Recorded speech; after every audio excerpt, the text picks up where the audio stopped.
I spent my college years working as a valet at a nice hotel in Los Angeles. One frequent guest was a technology executive.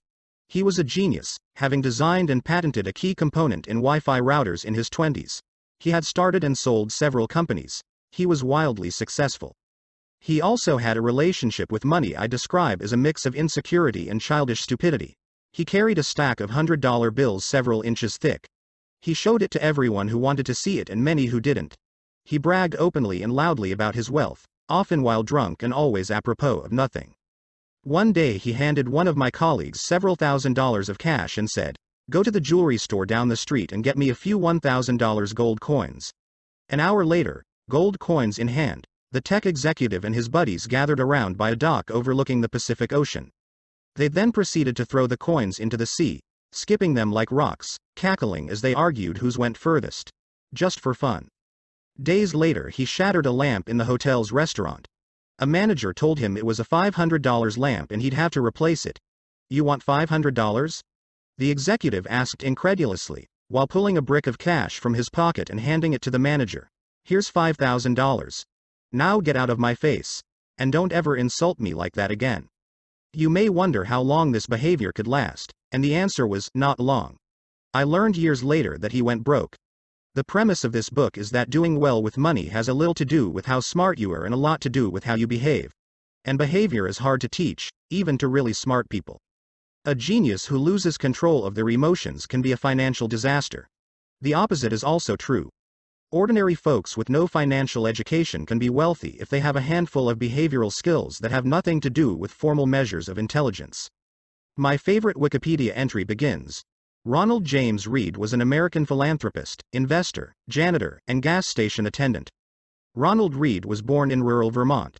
He was the first person in his family to graduate high school, made all the more impressive by the fact that he hitchhiked to campus each day. For those who knew Ronald Reed, there wasn't much else worth mentioning. His life was about as low-key as they come. Reed fixed cars at a gas station for 25 years and swept floors at JCPenney for 17 years. He bought a 2-bedroom house for $12,000 at age 38 and lived there for the rest of his life. He was widowed at age 50 and never remarried. A friend recalled that his main hobby was chopping firewood. Reed died in 2014, age 92. Which is when the humble rural janitor made international headlines. 2,813,503 Americans died in 2014. Fewer than 4,000 of them had a net worth of over $8 million when they passed away. Ronald Reed was one of them. In his will, the former janitor left $2 million to his stepkids and more than $6 million to his local hospital and library. Those who knew Reed were baffled. Where did he get all that money? It turned out there was no secret. There was no lottery win and no inheritance. Reed saved what little he could and invested it in blue chip stocks. Then he waited, for decades on end, as tiny savings compounded into more than $8 million. That's it. From janitor to philanthropist. A few months before Ronald Reed died, another man named Richard was in the news. Richard Fuscone was everything Ronald Reed was not. A Harvard-educated Merrill Lynch executive with an MBA, Fuscone had such a successful career in finance that he retired in his 40s to become a philanthropist. Former Merrill CEO David Komansky praised Fuscone's business savvy, leadership skills, sound judgment and personal integrity. Crane's Business magazine once included him in a 40 under 40 inches list of successful businesspeople. Squared. But then, like the gold coin skipping tech executive, everything fell apart. In the mid-2000s, Fuscone borrowed heavily to expand an 18,000 square foot home in Greenwich, Connecticut that had 11 bathrooms, 2 elevators, 2 pools, 7 garages, and cost more than $90,000 a month to maintain. Then the 2008 financial crisis hit. The crisis hurt virtually everyone's finances. It apparently turned Fuscone's into dust. High debt and illiquid assets left him bankrupt. "I currently have no income," he allegedly told a bankruptcy judge in 2008. First, his Palm Beach house was foreclosed. In 2014, it was the Greenwich Mansion's turn. 5 months before Ronald Reed left his fortune to charity, Richard Fuscone's home, where guests recalled the thrill of dining and dancing atop a see-through covering on the home's indoor swimming pool, was sold in a foreclosure auction for 75% less than an insurance company figured it was worth. Cubed. Ronald Reed was patient. Richard Fuscone was greedy.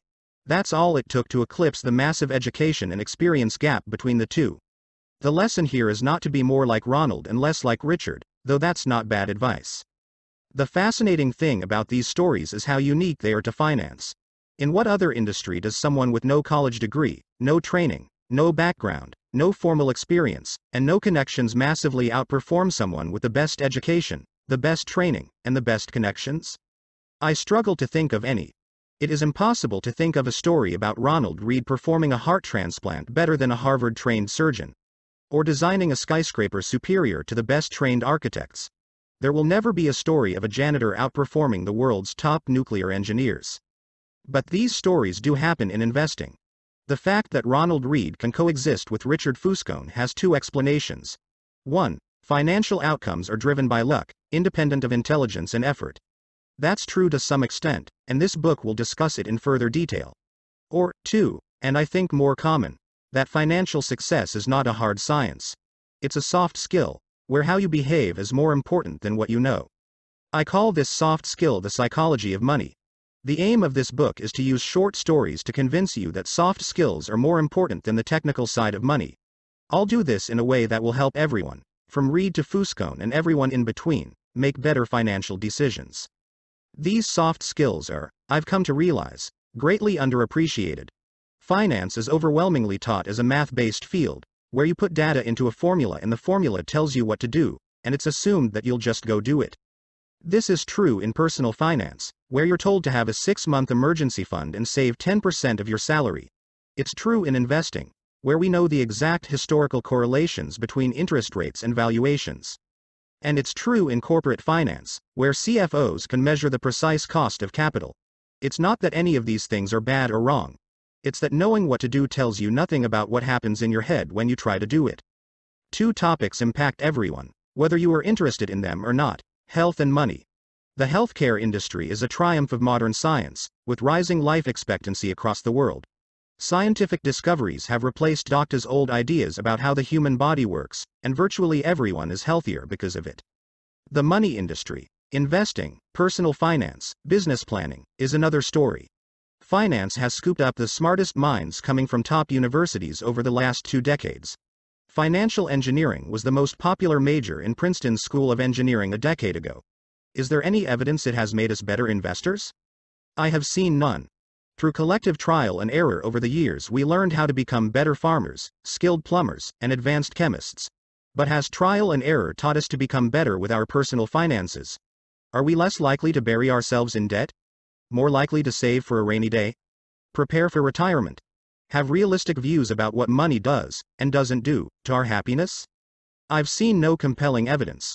Most of the reason why, I believe, is that we think about and are taught about money in ways that are too much like physics, with rules and laws, and not enough like psychology, with emotions and nuance.